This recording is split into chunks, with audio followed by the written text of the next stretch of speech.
Students, आज हम start करने जा रहे हैं अगला वीडियो अपना जो हमारा चैप्टर था उसके आगे का है पार्ट ये। इसके अंदर हमें सीखना है डाटा टाइप क्या होता है।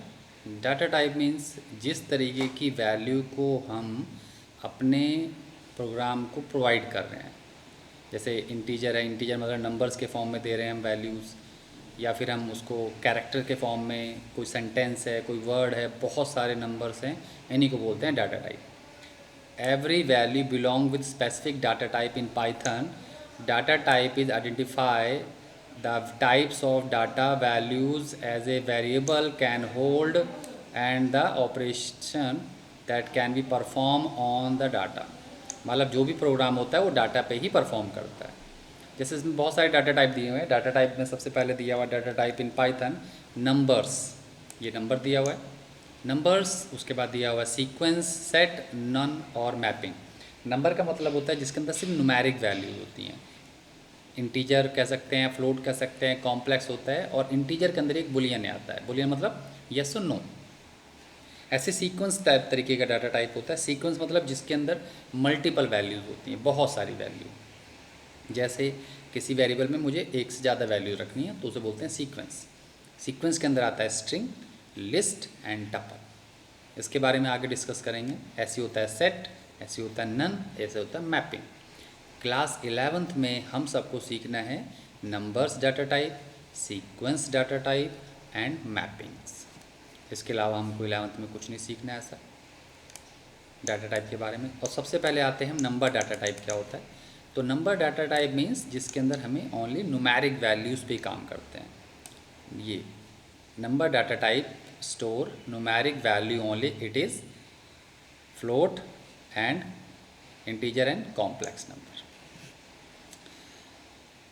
जैसे यहाँ पे एक टेबल दी गई है। टेबल के अंदर देखो ये लिखा हुआ है numeric data type. Numeric data type में सबसे पहले दिया हुआ है यहाँ पे एक लेफ्ट साइड में टाइप और क्लास। टाइप मीन्स किस तरीके का डाटा है। ये इंटीजर है, इंटीजर मतलब इंटीजर नंबर्स। और ये किस तरीके के, इस तरीके के किसी भी तरीके के नंबर को स्टोर कर सकता है, 2 डिजिट, 3 डिजिट, 4 डिजिट तक के नंबर को ईजिली।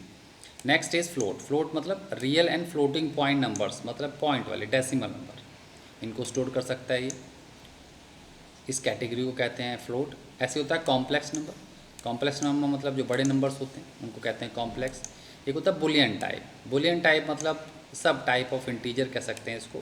इसका आंसर हमेशा किस में आता है, यूनिक टाइप से इसे कहते हैं हम। और इसके 2 कांस्टेंट्स होते हैं, ट्रू एंड फॉल्स। मतलब जो भी आंसर आएगा वो ट्रू फॉल्स में आएगा। और बुलियन में ऐसा सिर्फ 2 ही कैटेगरी दी गई हैं बुलियन की। जैसे एग्जांपल के लिए हम यहाँ पे देखते हैं। जैसे हमने लिया यहाँ पे num1 इज़ इक्वल टू 10। तो यहाँ पे लिखा हुआ टाइप। टाइप एक फंक्शन है जिसके थ्रू हमें ये पता चलता है कि किसी वेरिएबल में किस तरीके की वैल्यू को उसने होल्ड किया है, नंबर है, कैरेक्टर है, क्या है। तो टाइप फंक्शन से हमें रिकग्नाइजेशन हो सकता है, चेक कर सकते हैं। जैसे लिया हुआ यहाँ पे नंबर 1, नंबर 10, ये लिखा हुआ नंबर 1 इज इक्वल टू 10। तो मतलब नंबर 1 नाम के वेरिएबल में 10 जो स्टोर्ड हुआ है वो किस तरीके का हमें नहीं पता। तो यहाँ पे चेक करेंगे टाइप। टाइप के बाद हम लिखेंगे num1 और इसके बाद इसका आंसर आ जाएगा, यहाँ पे लिखा हुआ गया इंट। ऐसे यहाँ पे दिया हुआ है num2 इज इक्वल टू -1210, मतलब किस तरीके की वैल्यू है तो यहाँ बता रहे हैं। num2 को टाइप करेंगे तो यहाँ बता देगा इंटीजर। ऐसे यहाँ पर दिया हुआ है var1 ट्रू और यहाँ पे लिखेंगे टाइप var1 तो फिर इसका आंसर बताएगा BOOL बुलियन, मतलब ये बुलियन तरीके की वैल्यू है। ऐसे इसके अंदर बहुत सारी चीज़ें दी गई हैं, सबको अलग अलग तरीके से चेक कर सकते हैं। तो with the help of type function we can find which type of value our variable hold, right. यही टाइप फंक्शन का वर्क है। नेक्स्ट हमारे पास है सीक्वेंस डाटा टाइप क्या होता है। सीक्वेंस डाटा टाइप का मतलब जिसके अंदर multiple. A Python sequence is an order collection of items where each item is index by integer, right. The 3 types of sequence data type available in Python are string, list and tuple. इसको आगे पढ़ेंगे हम further. सबसे पहले देखते हैं list, string क्या होता है। किसको कहते हैं string? String is a group of character, this character may be in alphabet, digit, special character including space, इसको स्ट्रिंग बोलते हैं। और स्ट्रिंग स्टोर कैसे करते हैं पाइथन में? स्ट्रिंग्स जो वैल्यूज़ होती हैं वो इनक्लोज होती हैं सिंगल कोटेशन मार्क, ठीक। जैसे लिखा हुआ है हेलो, फॉर एग्जांपल के लिए हेलो को सिंगल कोटेशन मार्क में लिखा हुआ है, देखिए, तो इसको बोलते हैं स्ट्रिंग। ऐसे ही हम इसको डबल कोटेशन मार्क में भी स्टोर कर सकते हैं, ये भी स्ट्रिंग होता है, इसको भी स्ट्रिंग बोल सकते हैं।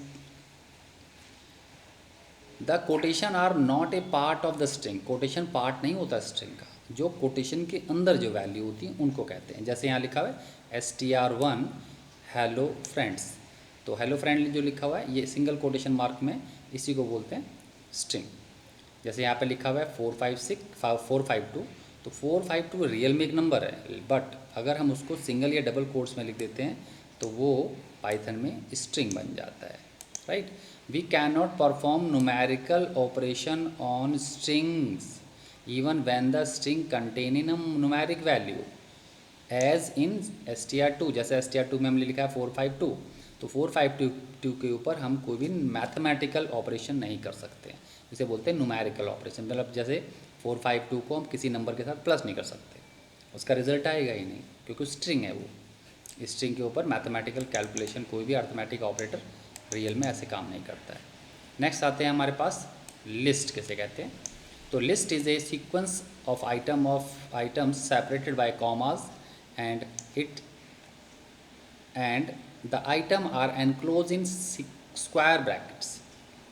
ये देखिए स्क्वायर ब्रैकेट मतलब रेक्टेंगुलर ब्रैकेट, मतलब बहुत सारी वैल्यूज़ को हमको स्टोर कर जो करना होता है वो रेक्टेंगुलर ब्रैकेट में करते हैं। जैसे यहाँ पर बताया हुआ to create a list, list कैसे क्रिएट करते हैं, तो आप लिखेंगे लिस्ट का नाम, जैसे लिखा हुआ list1 is equal to 5, bracket में लिख रहे हैं 5, 3.4 न्यू दिल्ली डबल कोट्स में 20C डबल कोट्स में 45, तो all the values are including string and number, और ये किसके अंदर क्लोज हैं? रेक्टेंगुलर ब्रैकेट में, इसी को बोलते हैं हम list.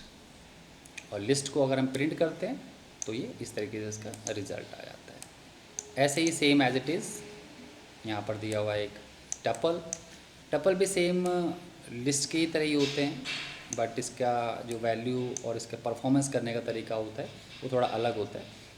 And close in round brackets कहते हैं इसको। यहाँ पे देखिए पैरेंथेसिस दी हुई है सेम ऐसे, राइट, जैसे दिया हुआ this unlike list where value are included in bracket rectangular. अब इसमें क्या होता है, we can not change the tuple, इसके आगे डिस्कस करेंगे क्यों टपल में चेंज नहीं कर सकते, क्योंकि लिस्ट जो होती है पाइथन में उसको बोलते हैं म्यूटेबल, और जो टपल्स होते हैं उनको बोलते हैं इम्यूटेबल। म्यूटेबल मतलब जिसके अंदर बदलाव कर सकते हैं, और इम्यूटेबल मतलब जिसके अंदर हम चेंजेस नहीं कर सकते, राइट। ऐसे ही है हमारे पास टपल्स से रिलेटेड। अब आते हैं टपल्स, यहाँ दिया हुआ है, ये देखिए टपल्स दिया हुआ है, टपल्स के अंदर वही सेम वैल्यूज़ इस तरीके से स्टोर करते हैं, बट इसके ब्रैकेट्स कौन क्या हैं? राउंड ब्रैकेट, पैरेंथेसिस हैं। ऐसे ही हमारे पास ये टपल्स है, यहाँ पे टपल्स के अंदर ये देखो प्रिंट कर दिया हमने, ये सब वैल्यूज़ हैं इस तरीके की। सेट्स में भी वैल्यूज़ आती हैं, बट इसको पैरेंथेसिस की जगह पे हम करली ब्रैकेट यूज़ करते हैं, इसको सेट्स बोलते हैं। ये देखिए 10, 20, 3 ये सेट्स हैं, प्रिंट करेंगे तो सेट प्रिंट होगा टाइप में, और इस तरीके से वैल्यू को स्टोर कर सकते हैं। इसे बोलते हैं duplicate element are not including in set, मतलब सेट के अंदर डुप्लीकेट वैल्यूज़ नहीं स्टोर करते हैं हम सब, लेकिन इसकी वैल्यूज़ किस फॉर्म में स्टोर होती हैं? करली ब्रैकेट्स में। सेट्स हमारे 11th क्लास में यूज़ नहीं होते हैं। नन भी एक डाटा टाइप है। None is a special type with the single values, it is use in signify a absence of value in situation. None support a no special operation, either same, false, not, zero. जैसे लिखा हुआ यहाँ पे my var is equal to none, तो print में करेंगे type, तो यहाँ बता देगा ये नन मतलब नथिंग, कुछ नहीं है। अब आते हैं नेक्स्ट इज डाटा टाइप हमारे पास है मैपिंग। मैपिंग का मतलब क्या है? मैपिंग यहाँ पे रिप्रेजेंट करता है हमारे पाइथन में डिक्शनरी कहते हैं उसको। डिक्शनरी का बिल्कुल डिफरेंट टास्क है।